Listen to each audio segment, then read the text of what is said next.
udto mga katindero. So gikan ta nangumpra, no? Mo ni atong mga gipang kumpra ron ni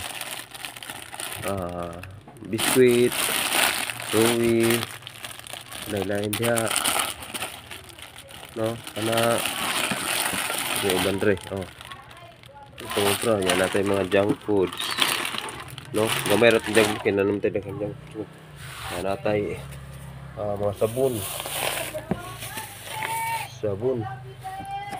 ya natay mga eliminon of course.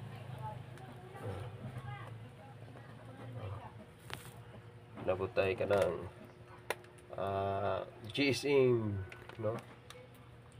Ipang kumpra tagamay, no? So hindi halino man kay basta ting klase siya, no? Nya may kumbi dapat sa mga halinon pagkain niya siya mutang ting klase na ang malit, ano? Mga ata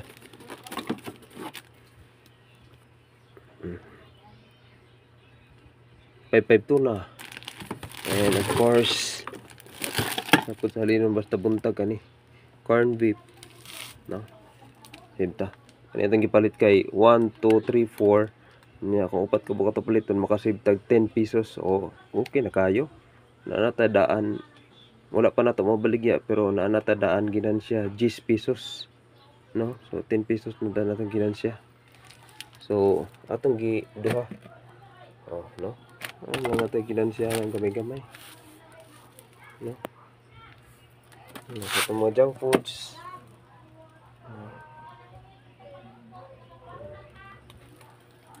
so ato ning dali ron og display kay para mapuno-puno gamay at tindahan, no? Kay nabay sa puno, no?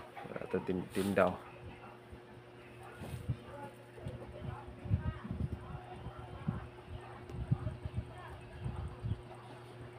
dapat tari. So kana mo na itong mga ano ito na repilan may daghang king kulang, sa kanil diri nga side mga tambal na siya, mga tablitas,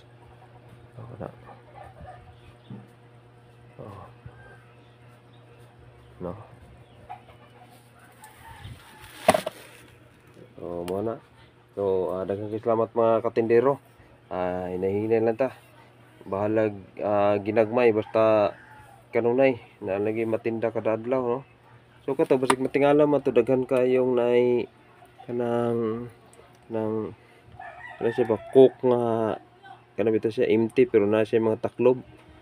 Sudlanan nato na siya og gasolina pero wala ta na maligya og gasolina. Although natay gasolina pero para ra na sa ato ang kanang mandaragat na to ba kay naman tay duha ka pambot. So mao nay kita may mag-provide og gasolina nila dayon deduction na lang kibalik kung pilay makuha nila. For example, ang ilang makita ron is 1,000. So kung mo gastos lag 2 ka litro gasolina so 150, so ang 1,000 minus og 150, so ang katong the rest adto mao na to i-divide og 3, no? Sa ako tag-iya sa duha nako kumananagat kumunay bahin na mo, no? Kuan daan sa kanang puhunan kibali, no? Pero wala kita maninda og gasolina, only sa ato aron ng mga mandaragat nato gihimo, no? So daghang salamat mga tindero.